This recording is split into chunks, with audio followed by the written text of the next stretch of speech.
Welcome to the Skeptic Zone, the podcast from Australia for science and reason.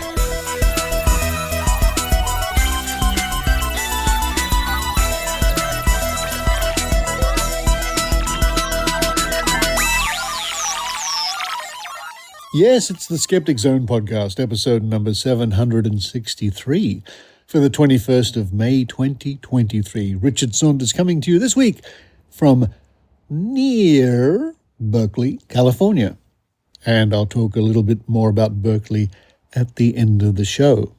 Coming up on this week's show, we're going to kick off with Adrienne Hill. Oddly enough, Adrienne Hill is in every segment of this week's show. Well, it's not odd at all. She does a lot of hard work. But she's going to start the show with part 2 of her look at UFOs on Wikipedia. Part 1, some weeks ago, was looking at the first half of the 20th century when it came to UFO reports. This week, we're looking at the second half of the 20th century. Well, some of the decades in the second half anyway. You can count on Adrienne looking at UFOs. Following that, Adrienne returns with the Australian Skeptics Newsletter, plus the Canadian Word of the Week. Listen for that. Then to round off the show, it's the Trove segment, where Adrienne and I look at the Ogopogo lake monster in British Columbia, Canada. A short introduction this week to the show, because now it's time for me to run downstairs and have some more lovely, yummy pepper cheese, sort of cheese with pepper and chili spices, and avocado on toast. While I do that, I hope you enjoy the Skeptic Zone.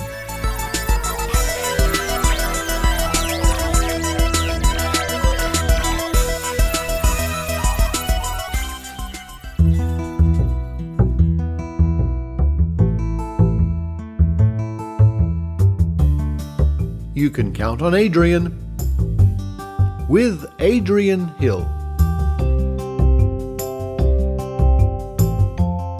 Hello everyone, this is Adrienne Hill from Canada, and this is part 7 of my series of reports looking at wiki projects on Wikipedia.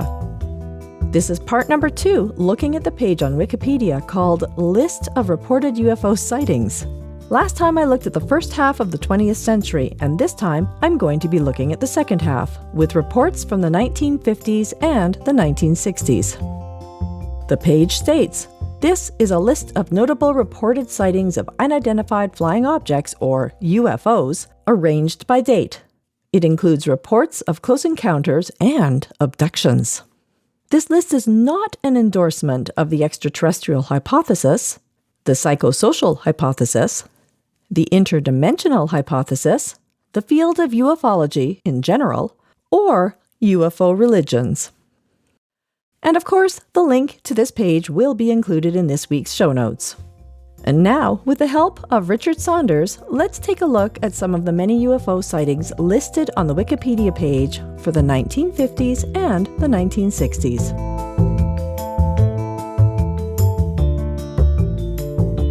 May the 11th. McMinnville UFO photographs, Oregon. A farmer took pictures of a purported flying saucer. These were the first flying saucer photographs since the coining of the term. 1950, on August 15th, Mariana UFO incident in Great Falls, Montana, a place I've been to a few times. The manager of Great Falls pro baseball team took color film of 2 UFOs flying over Great Falls. The film was extensively analyzed by the U.S. Air Force and several independent investigators. The film footage of the sighting is believed to be among the first ever taken of what came to be called an unidentified flying object.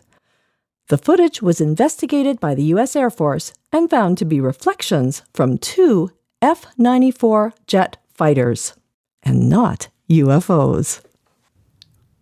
1951, August 25th. Lubbock Lights, Lubbock, Texas. Several lights in V-shaped formations were reportedly spotted flying over the city. Witnesses included W.I. Robinson, A.G. Oberg, and W.L. Ducker. professors of geology, chemical engineering, and petroleum engineering, respectively. Teenage student Carl Hart Jr. photographed the lights. 1952, July 12th to the 29th. In Washington, D.C., a UFO incident.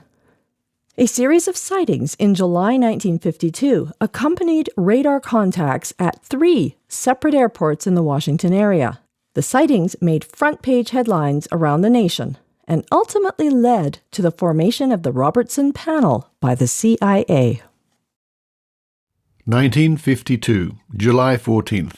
Nash Fortenberry UFO sighting, Norfolk, Virginia.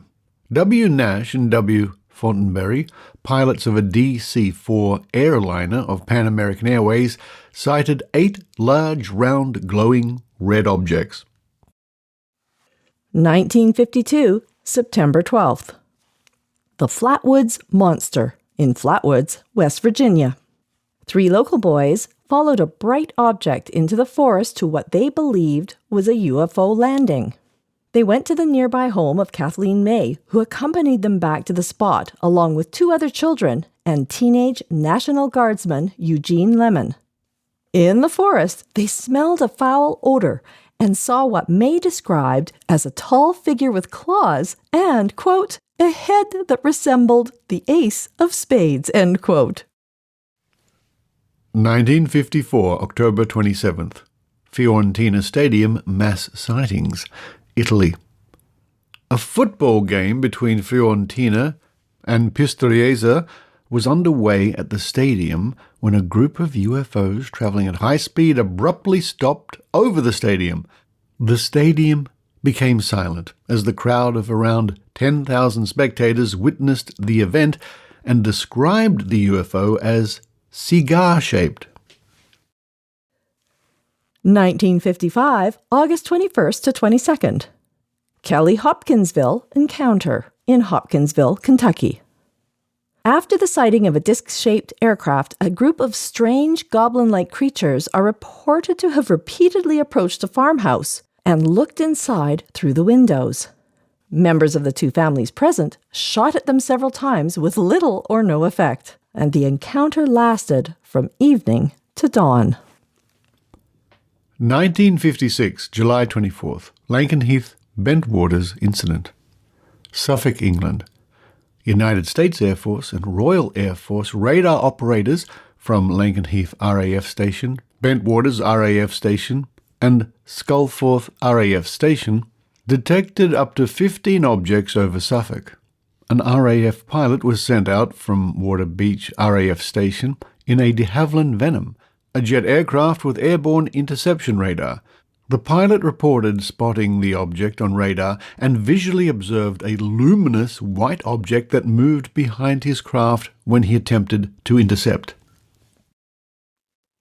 1956 to August 13th. Elizabeth Clarer, South Africa, Drakensberg.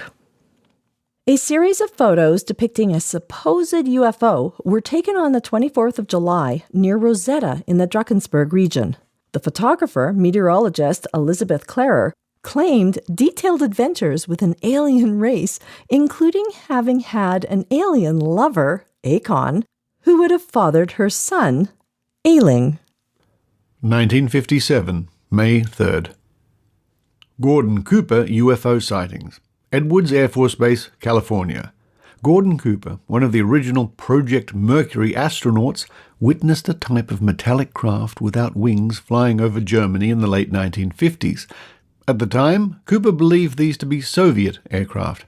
His attitude later changed after an incident at Edwards Air Force Base.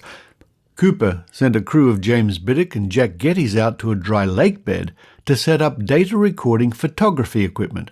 Cooper said the 2 men, both familiar with experimental aircraft, came back shaken and talking about witnessing a wingless aircraft with retractable legs silently land and take off near them. Cooper reported the incident to the Pentagon, which asked for all photographs of the craft. Cooper looked at the photographs before sending them off and felt that the government covered up a UFO encounter. 1957, May 20th. Milton Torres 1957 UFO encounter. United Kingdom, East Anglia. U.S. Air Force fighter pilot Milton Torres reports that he was ordered to intercept and fire on a UFO displaying, quote, very unusual flight patterns, end quote, over East Anglia.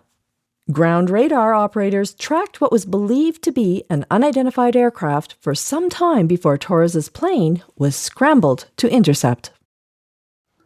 1957, October the 15th. Antonio Villas Boas abduction. Brazil. Law student Antonio Villas Boas described being abducted by humanoid aliens and taken aboard their egg-shaped craft. He also said he was confined within a small round room where he was compelled to have sex with a 4-foot-tall alien woman. 1957, November 2nd. Leveland UFO case in Leveland, Texas. Numerous drivers observed glowing objects hovering over the highway. They described them as approximately 200 feet long and shaped like eggs or cigars. The appearance of these lights was immediately followed by electrical failures, including ignition failures in their cars. 1957, November the 4th. Kirtland, AFB UFO sighting. Albuquerque, New Mexico. 2 Civil Aeronautics Administration tower operators observed an egg-shaped object emitting a white light beneath it come down to the Kirtland AFB runway as if landing. At 7 times magnification through binoculars, they could see neither wings, tail, nor fuselage. They watched the object come to a stop several feet above the ground, hover, and then rapidly ascend. The operators called the CAA Radar Approach Control, who tracked the object on radar. 1961, September 19th. Betty and Barney Hill abduction, south of Lancaster on Route 3, New Hampshire. The Hills reported the first alien abduction experience to be widely spread in English-language publications. While driving home, they observed a light move through the sky and land ahead of them. Barney Hill said that, against his will, he turned the car down a side road towards the light, where he found 6 small humanoid beings waiting for them. Betty Hill reported that they inserted a needle through her navel, among other vaguely medical tests. 1964, April 24th. Lonnie Zamora incident, New Mexico. Police officer Lonnie Zamora investigated a roaring sound. Zamora and a nearby tourist found a craft that took off shortly after their arrival.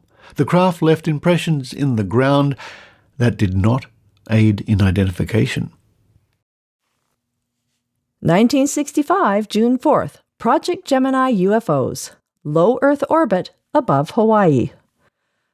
During Gemini 4, astronaut James McDivitt spotted a white cylinder with a protruding arm traveling in his orbit.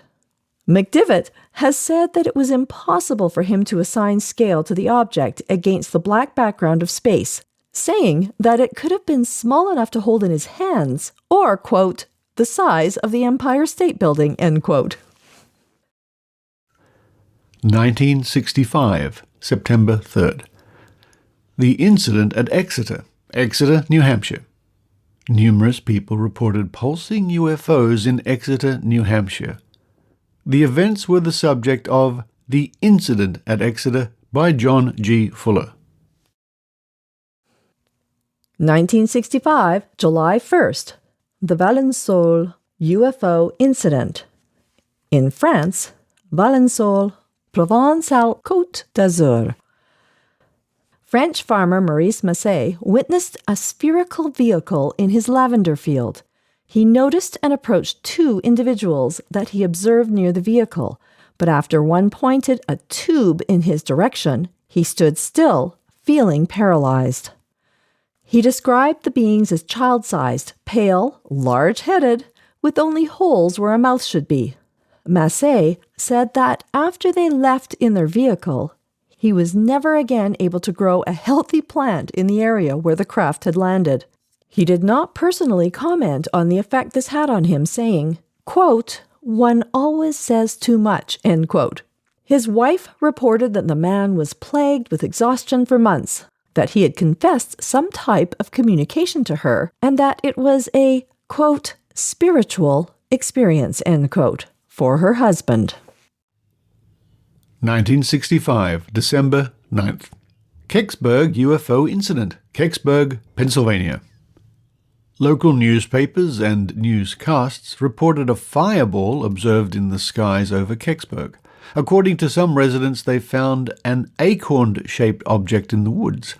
The U.S. military closed off the area to investigate and reported no evidence of a crash. A model built for unsolved mysteries is kept on display by the fire department, which leads an annual UFO celebration. 1966, April 6th, the Westfall UFO, Clayton South, Victoria, Australia. Several hundred students and school faculty watched an object land at the Grange Reserve for Horses, lift off, and vanish. Witnesses of, quote, "the Clayton incident," end quote, still gather for reunions. 1967, August 29th.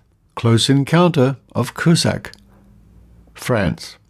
A 13-year-old boy and his younger sister reported an incident to their father, local police, and investigators. According to the police reports, they witnessed a brilliant sphere and 4 small black occupants while herding cattle outside their village. 1967, October 4th, Shag Harbor UFO incident, Gulf of Maine near Shag Harbor in Nova Scotia, Canada. A large illuminated object was reported to have crashed into waters near Shag Harbor. A Canadian naval search followed and officially referred to the object as a UFO, and there were other UFO sightings in the area at the time. 1969, January the 6th. Jimmy Carter UFO incident, Georgia. Jimmy Carter, U.S. President 1977 to 1981, reported seeing an unidentified flying object while at Leary, Georgia in 1969. 1969, April 12th. Finnish Air Force sighting, Finland. 7 disc-shaped objects hovering in formation around 1,500 to 3,000 meters were spotted by the air traffic controller and 2 pilots. When fighter pilot Tarmo Tukava investigated, they accelerated away. 1969, September the 1st. Berkshire UFO sightings, Berkshire County, Massachusetts. 4 unrelated families alleged being abducted by a UFO that moved by ray of light.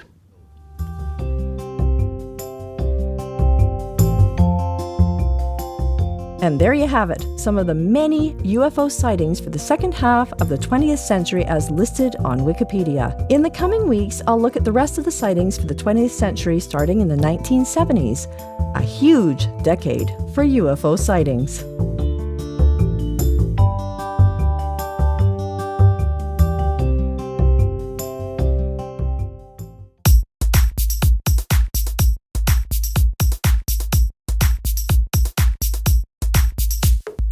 The Center for Inquiry invites you to attend Pass the Torch, a series of live seminars geared towards developing leadership skills in skeptic and secular groups across the world. Join us Wednesday, May 31st at 7 p.m. Eastern Time. That's USA Day and Time. For the latest edition, a toolkit for communicating with believers featuring Richard Saunders, Kenny Biddle, and myself, Susan Gerbic. To browse our backlog of other topics, please visit the group resources page at centerforinquiry.org or visit the YouTube channel for Center for Inquiry.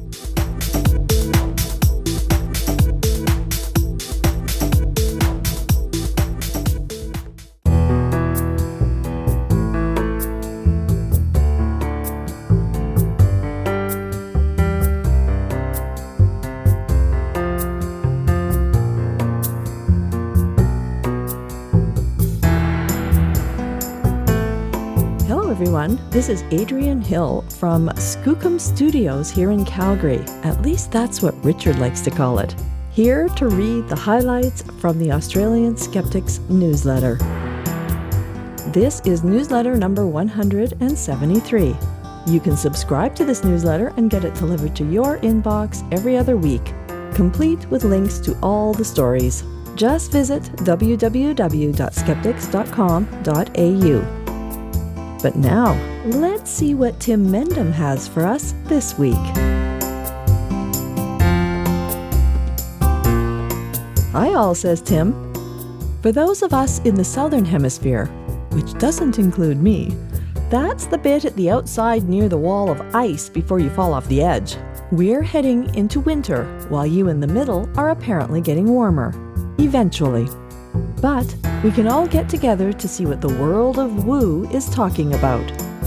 Some of it is dire, some of it is disturbing, but there are always those whose earnestness brings a cheer to our lives and a tear to our eyes. And we don't just mean the royal family. Read on, Tim. Okay, Tim, I'll do just that.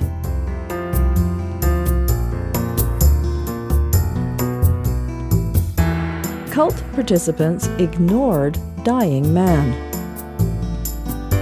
This is a very sad story of a man at a northern New South Wales cultish event who died due to Cambo frog poisoning, while those around continued with their shamanic rituals, clairvoyance, auras, astral traveling, detoxing, and psychedelics.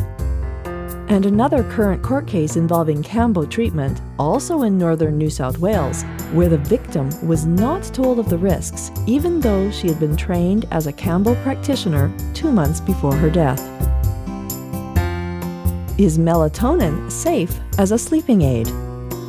Melatonin is supposedly able to help you get to sleep faster, if not actually give you a better, longer sleep. But a new report in the Journal of the American Medical Association shows that inaccurate labeling of the over-the-counter melatonin products makes accidental overdoses more likely, and kids, due to their size, are at greater risk. Magistrates witness a sharp rise in sovereign citizen cases. Sovereign citizens are becoming an increasing burden on the Australian courts, says a New South Wales magistrate. They often question the authority of the government, tax system, and legal system, and they are usually self-represented litigants. Magistrate Mark Douglas says that about 50% of the legal complaints to the New South Wales Judicial Commission are filed by self-represented people. In the last 6 months, judicial complaints have increased between 20 to 30%, and a lot of those are filed by sovereign citizens contesting legal matters. Quote, they use a lot of law from America. There's quotes from the Bible, there's the Magna Carta, the Petition of Right 1627, and these are all documents that are filed with the court, even in criminal matters, end quote. And yes, this is also a problem in Canada. According to the CBC, or the Canadian Broadcasting Corporation News, there was an Ottawa court appearance for a man who was one of the truckers in the blockades who said that his lawyer was God. So yes, this is a problem here in Canada as well. Cell phones and brain cancer. Is cell phone use causing brain cancer still a thing? The author of this article says it isn't, and we have science on our side. Quote, but still, the myth endures, end quote. Latest TikTok on Barbara O'Neill. The band Naturopath, on a U.S. TikTok session, discusses how she was hard done by simply for passing on shonky information and suggesting dangerous treatments. But apparently, she was only following God's instructions. And Richard Saunders tells me that skeptics have noticed a flood of videos from Barbara O'Neill online, with advice ranging from the bizarre to the ridiculous. Skeptics are keeping an eye on this. Why falling beer glasses might not be proof of the paranormal. Reports of glasses of beer falling, sliding, or being pushed off a table are pretty common in the paranormal world, especially in pub CCTV setups. However, while the supernatural explanation may be thrilling, there are other, more rational explanations for this phenomenon. Update: Skepticon 2023 call for papers. The Victorian Skeptics, organisers of this year's Australian Skeptics National Annual Convention, or Skepticon, have put out a call for papers. Skepticon 2023 will be held at the Brain Centre, Melbourne University, on December 2nd through 3rd. Full details are gradually being rolled out on the Skepticon website. And we are looking forward to the next issue of The Skeptic, the magazine from Australian skeptics. And if you haven't subscribed yet, now is the time to do so. You can sign up for a hard copy or digital edition, or both, because the digital is offered free to those who take up the hard copy version. Contact the editor if you're not sure if your existing subscription needs renewing, or if you'd like to contribute. And you would contact the editor at editor@skeptics.com.au.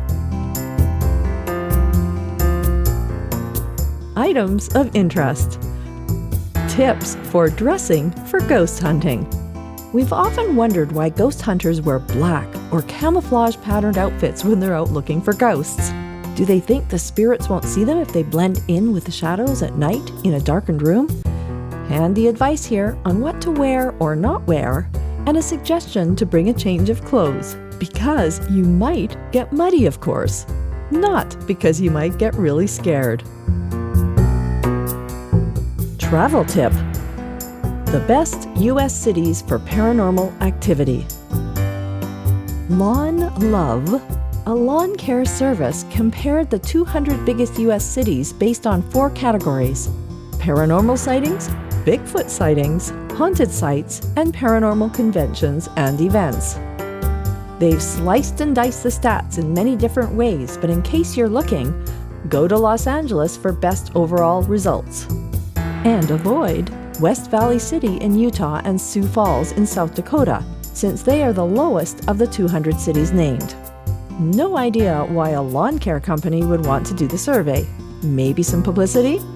But they do suggest that if it looks like, quote, Bigfoot has trampled all over your yard, you can do worse than hire a local Lawn Love pro to add fresh spirit to your lawn and landscape, end quote. Psychic warns against having dead plants in your home. An expert psychic reveals that dead plants, broken clocks, and old brooms may be bringing bad luck to our homes, according to Feng Shui, and, quote, because of what they symbolize and really mean, end quote. Apparently, lilac plants are the worst, as well as cacti. Quote, the only time it is considered acceptable to keep cacti in the house is if you keep them on the windowsill at the front of the house to symbolically deter intruders, end quote. The old brooms were probably left by witches who have moved on to the latest model, the much more Skookum Nimbus 3000.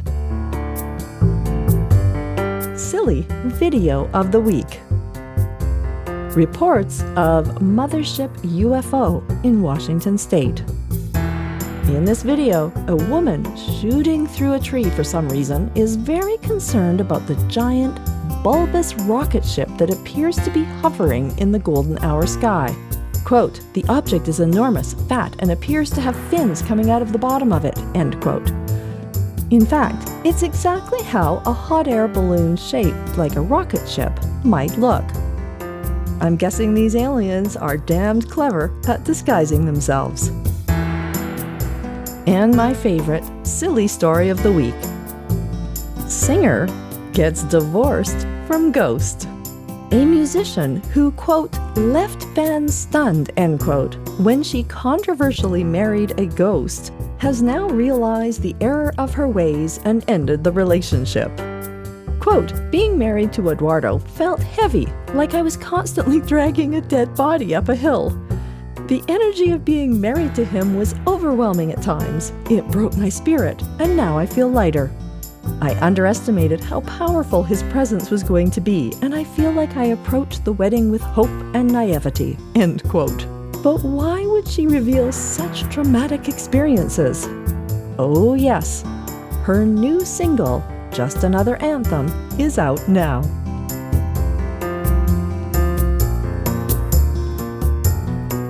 Well, that's everything from the news. Now, you may have noticed that Richard and I have been using the word Skookum. When Richard was visiting Canada and we were out and about, or oot in a boot, hiking in Banff National Park, my husband Greg used the word Skookum, and Richard did a double take. "Skookum?" he asked. According to Merriam-Webster, the word Skookum, which is spelled Skookum, means, quote, "marked by strength or power," end quote, and, quote, "marked by excellent quality," end quote. This word is not used across most of Canada, but is used in British Columbia. It is also used in Oregon, Washington, and Alaska in the United States. And I live in Alberta, you say, but I grew up in BC. And that's probably where I acquired the word.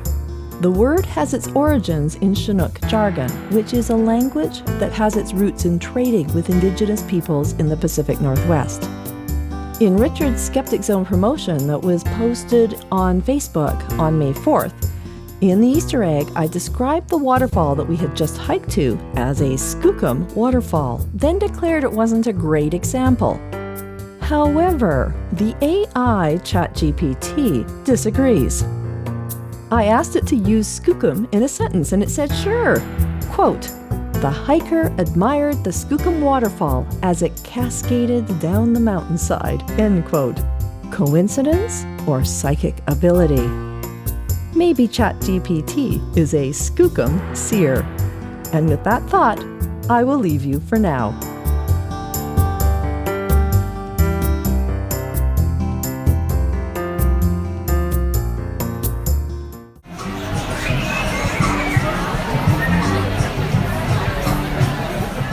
Science Festival brings latest Aussie research to local pubs across the country. The Pint of Science Australia Festival is returning for its 9th year, bringing together scientists and researchers from all over the country to share their latest discoveries in a casual and relaxed setting. Local pubs. From May 22nd to May 24th, 2023, the International Festival will showcase the latest breakthroughs and innovations in areas such as health, technology, and the environment. Attendees can enjoy a pint of their favorite beverage while listening to fascinating talks about fantastic phalluses, battling bees, and the future of AI, among other curious topics. This year, the Pint of Science Australia Festival will take place in 30 pubs across 15 cities. That would be a hell of a pub crawl. Over 3 evenings, attendees can learn from experts in various fields, ask questions in an interactive environment, and gain a better understanding of the role science plays in our everyday lives. Pint of Science Australia co-CEO Maria Reutman said, "We are excited to bring insights from all corners of Australian research to share with the public in a fun and engaging way, making science accessible for everyone." Pint of Science Australia co-CEO Jinho Choi said, "We encourage everyone to attend. Even if science is not your thing, it's a great opportunity to learn something new and meet other inquisitive minds." Tickets for the Pint of Science Australia 2023 Festival are on sale for $8. For more information about the festival, including participating pubs and speakers, please visit the Pint of Science Australia website, pintofscience.com.au.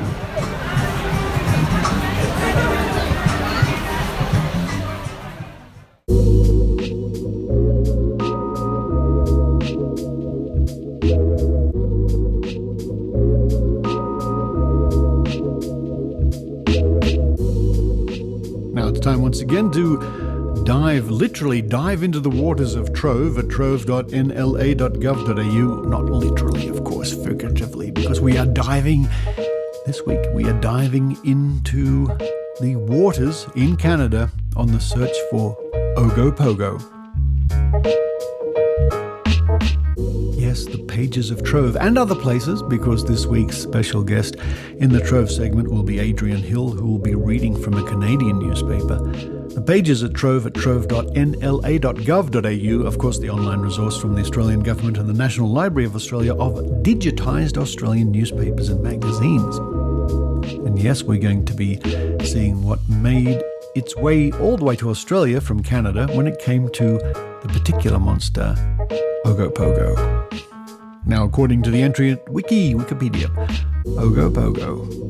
In Canadian folklore, the Ogopogo is a lake monster said to inhabit Okanawan Lake in British Columbia, Canada. Some scholars have charted the entity's development from First Nations folklore and widespread water monster folklore motifs. The Ogopogo now plays a role in the commercial symbolism and media representation of the region. I think a lot of people get a lot of enjoyment and fun about having a lake monster nearby. Okanawan Lake is the largest of 5 interconnected freshwater fjord lakes of the Okanawan Valley in British Columbia. It goes on to say the lake monster has been mostly described as being a serpentine creature with smooth, dark skin, with a large body thicker than a telephone pole and being up to 50 feet in length. The monster has said to move at incredible speeds, coiling its body in vertical undulations and propelling itself with a powerful tail.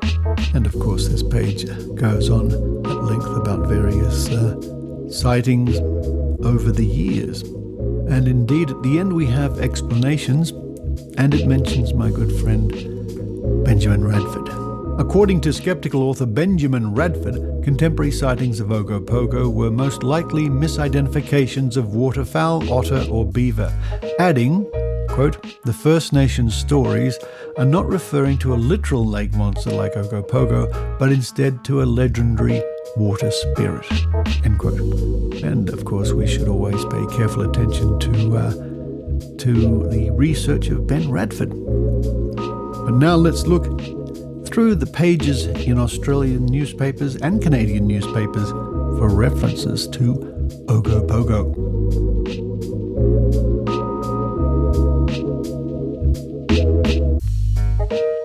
Now, before I get on to the reading for what I found in Canadian archives, I just want to talk a little bit about the Ogopogo as I was growing up.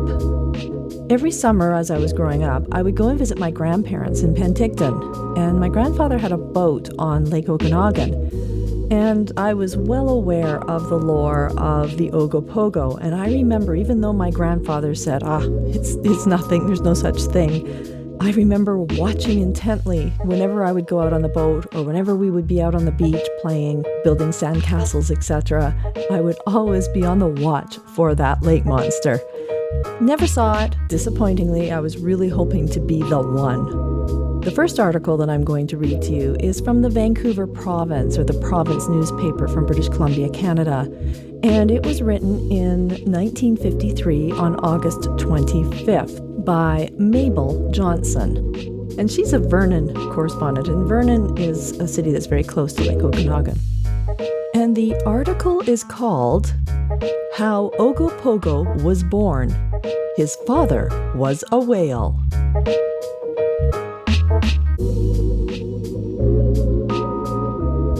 Not too much is known as to what use will be made of the copyright held by CJIB radio station manager A.J. Seabrook on Ogopogo, the mythical lake monster. However, I felt by the copyright that Ogopogo could belong to the Okanagan Valley as a whole, and could be shared equally by the cities of Vernon, Kelowna, and Penticton, and not made a commercial venture. Mr. Seabrook says, many persons have wondered who christened the lake monster Ogopogo. The answer seems to have been given by the late W.H. Brimblecombe of Vernon, who wrote in the 4th annual report of the Okanagan Historical Society. According to Mr. Brimblecombe, after World War I, there was in Vernon an organization of amateurs who, under the title of the Kalamalka Players, gave many entertainments and raised thousands of dollars for charitable projects, and Mr. Brimblecombe was one of them. In one of the Folly performances, Mr. Brimblecombe sang the Ogopogo song, which was originally created by Davy Burnaby of the Co-optimists, who, after World War I, captivated England.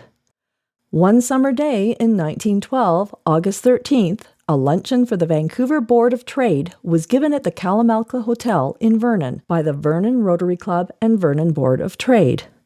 Mr. Brimblecombe sang during the entertainment period and chose the Ogopogo song because there was then considerable talk about the mysterious denizen of Okanagan Lake.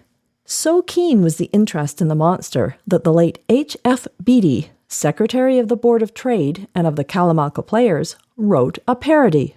At the luncheon, the name and tune caught on, and guests left the Kalamalka Hotel to spread the fame of the Ogopogo far and wide.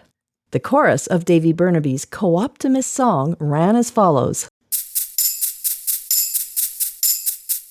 I'm looking for the Ogopogo, the funny little Ogopogo. His mother was an earwig, his father was a snail. I'm going to put a little bit of salt on his tail. I want to find the Ogopogo while he's playing on his old banjo. The Lord Mayor of London, the Lord Mayor of London, the Lord Mayor of London wants to put him on the Lord Mayor's show. The parody by Vernon's H.F. Beattie, chorus only, is as follows. I'm looking for the Ogopogo, the bunny-hugging Ogopogo. His mother was a mutton and his father was a whale. I'm going to put a little bit of salt upon his tail. I'm looking for the Ogopogo, as told to me by Harwood Joe. For the Lieutenant Governor wants to put him in the BC show. The allusion to the word mutton was probably caused because Ogopogo had often been described as having a head like a sheep. About that time, the late J.L. Logie of Okanagan Centre saw Ogopogo rushing at a tremendous speed. Mr. Logie chased it for some distance along the road, which at that place follows the lakeshore. The report of his chase with an automobile, after making the rounds of BC newspapers, eventually found its way into the columns of Britain's famous Punch. And by the way, BC is short for British Columbia, the province that's next to Alberta in Canada. And according to Wikipedia, Punch, which is what they're alluding to here, was a British weekly magazine, and it was filled with humor and satire, and its first issue was published in 1841, and it ran all the way until 2002. Pretty amazing. So this news about Ogopogo made its way to a British weekly magazine. From the Saturday Evening Express from Launceston, Tasmania, dated the 30th of September 1933, and I noticed this particular story was carried in many newspapers at the same time. Canadian monster, sea serpent in large lake. A persistent story of the dog days in Canada comes year after year from the interior of British Columbia, and reports of the reappearance of a strange aquatic creature named by the newspapers, for what reason does not appear, Ogopogo. Okanawan Lake is the scene of his reveals, and perfectly respectable witnesses profess to have seen him, most of them describing Ogopogo as a monster with a sheep-like head and the body of a prodigious serpent, although details differ wildly. Skeptics believe Ogopogo to be nothing more substantial than an optical illusion, and the newspapers make much sport of his periodic appearance. Those who believe the lake contains a curious monster of unknown species find some confirmation in their theory in the Indian legends of the interior. The Indians, and we pause here to acknowledge that this was written in 1933, and I would have to say the correct term would probably be the First Nations peoples. know the sea serpent as Uk, A-U-C-K, and the oldest among them profess to having heard their grandfathers tell of his presence. One venerable Indian claims to have seen in his youth a bone 18 inches long and 12 inches in diameter, alleged to have come from Uk's back. Indian tradition tells of a magnificent deer pursued into the water, suddenly dragged under while the water boiled as in a great cauldron, of a white man and an Indian surrounded in their canoe by a school of monsters at play, of a fountain of water shot 40 feet above the lake's surface. Whether Ogopogo is Uk,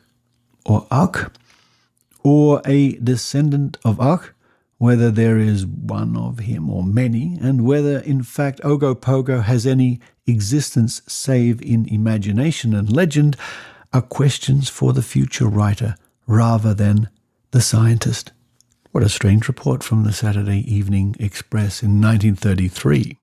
Now, this next article was written on May 21st, 1931, and it showed up in the Victoria Daily Times in Victoria, British Columbia, or BC. And it does not say who this article was written by, but the headline is Ogopogo Alive, Residents of Okanagan Say.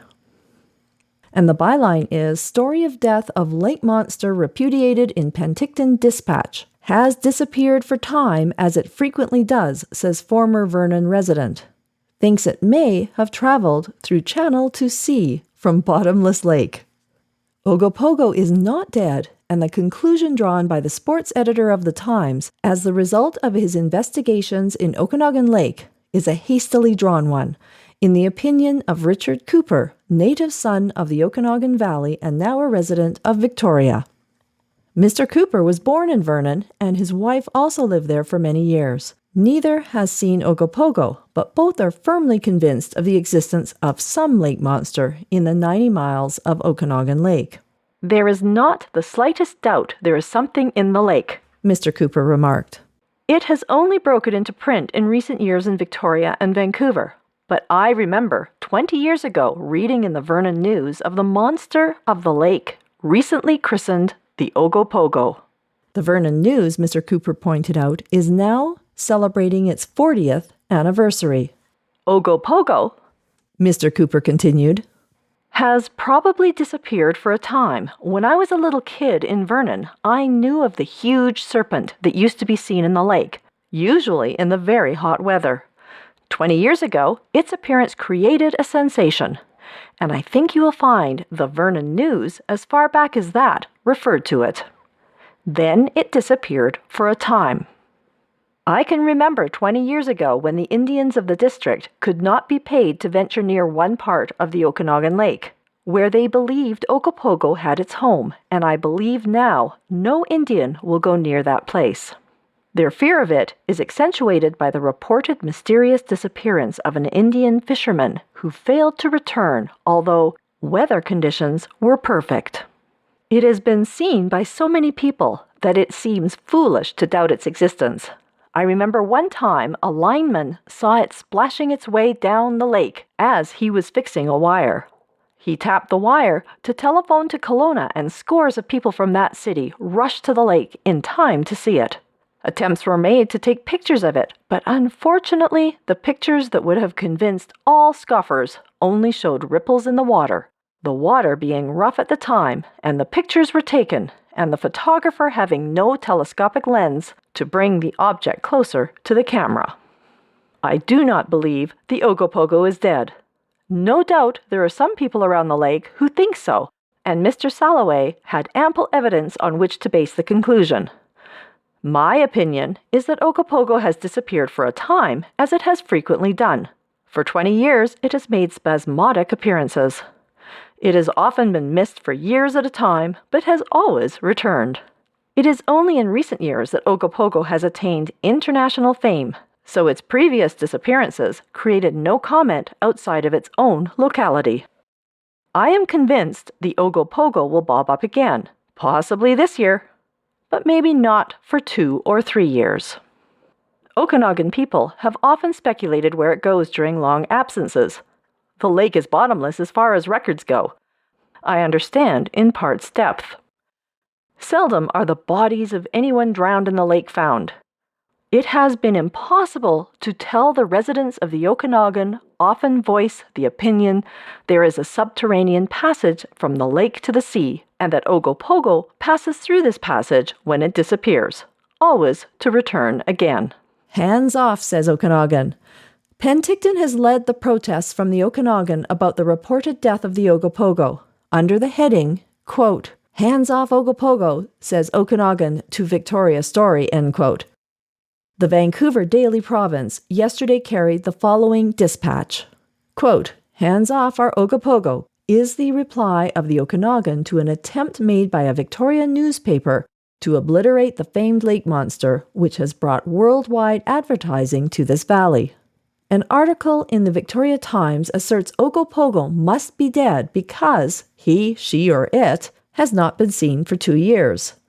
But no mere Victorian is expected to vision the splendid freak of nature. Ogopogo, it is declared, reserves his appearances for true, dyed-in-the-wool residents of the Sunny Valley or for very distinguished visitors.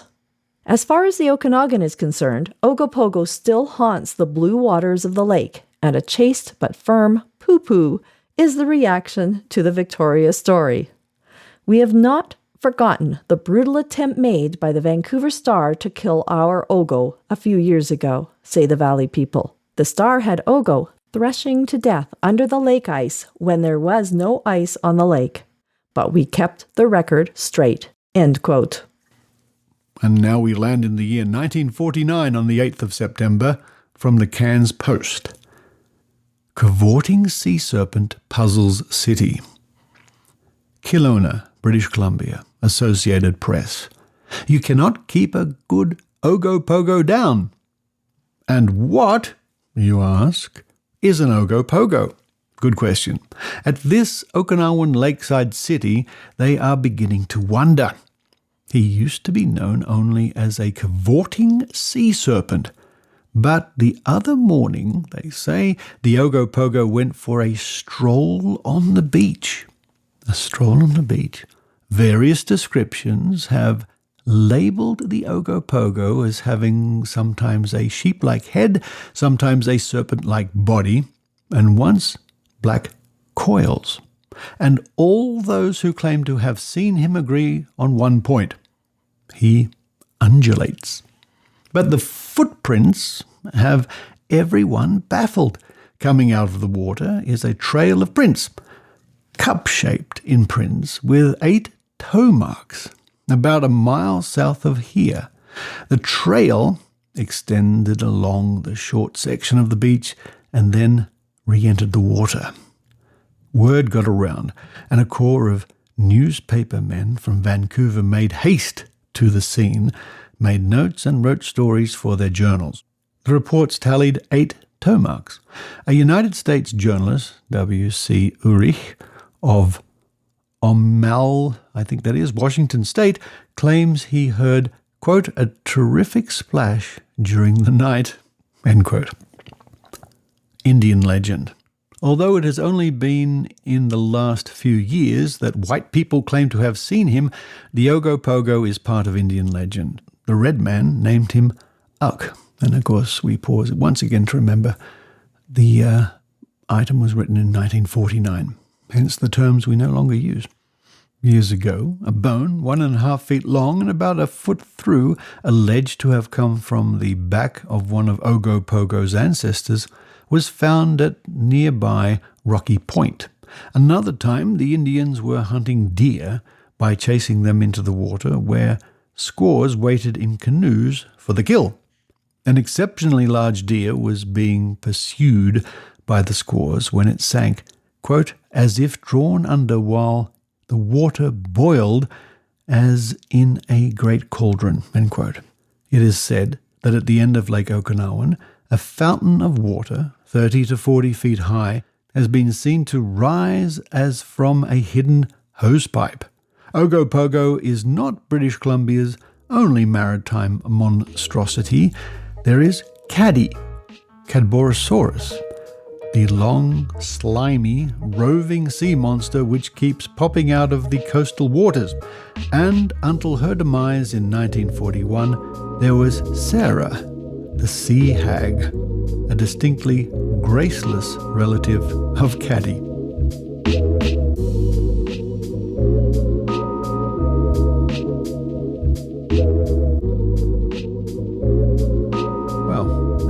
Some of the reports from Australian newspapers and reports from Canada about the Ogopogo, the monster of British Columbia. And you too can find out about all sorts of lake monsters and other fascinating things when you go to Trove at trove.nla.gov.au, or as Adrienne Hill did, to local resources in Canada. Because when you go to the digital archives, no matter where you are in the world, you never know what you might find.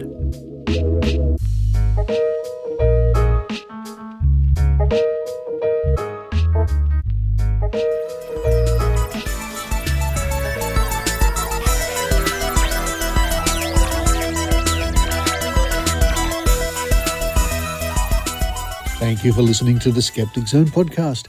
And a shout out to my friend Rob Palmer, who recently, over the last months, has been giving many talks about the Great Australian Psychic Prediction Project.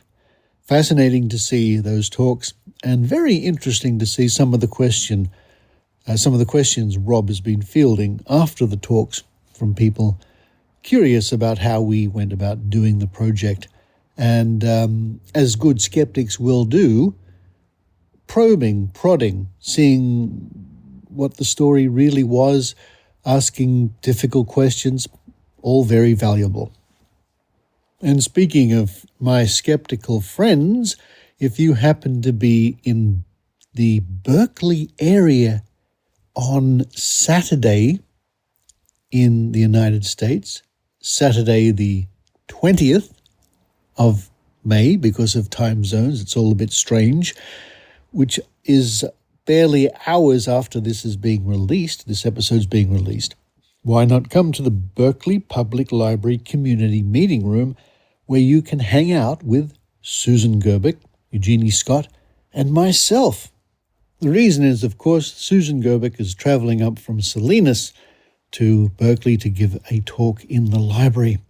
Now, this is a workshop, and on the website it says, are you having difficult discussions with people on the edge of falling into magical thinking and rabbit holes? This workshop will provide you some skills to help with this problem that so many of us have experienced. We will discuss the concepts of debunking versus pre-bunking, also called inoculation theory. We will start with a case study and use that to further the discussion on how to have difficult discussions. This is a workshop, not a lecture. Join us. I will link to that page in the show notes. So yes, if you're in the Berkeley area, or you can make it to Berkeley by about 1 p.m. or even a little bit before, come and hang out with some skeptics. Well, it's mid-May, so a shout out to my teachers back home in Australia who are going through the mid-May Groundhog Day midterm blues. But as we all know, later in life, some of your biggest influences as you look back are some of the good teachers you had and how they inspired you and made you curious about the world. Thank you to those people who continue to support the Skeptic Zone at skepticzone.tv via Patreon or PayPal. Thank you to the new supporters who have come on recently, and to those people who have altered their level. I noticed that's happened just lately. I'm just pleased that you're still in there supporting the show. So no matter how much you can contribute a week or a month, $3, $5, $10, $20, it all helps, and I sincerely appreciate every cent. Coming up on next week's show, the Trove segment looks at more lake monsters. What a fascinating topic that is. And I interview the authors of a new book, a book about to be released called Nobody's Fool, all about how people are hoodwinked, conned, cheated and fooled. With that thought for this week, this is Richard Saunders signing off, not far from Berkeley, California. You've been listening to the Skeptic Zone podcast. Please visit our website at www.skepticzone.tv for show notes, contacts, and to access the back catalogue of episodes going back to 2008. You can follow the Skeptic Zone podcast on Twitter at Skeptic Zone, visit our Facebook page, or leave a review on iTunes. You can also support the Skeptic Zone via Patreon or PayPal. The Skeptic Zone podcast is an independent production. The views and opinions expressed on the Skeptic Zone are not necessarily those of Australian skeptics or any other skeptical organisation.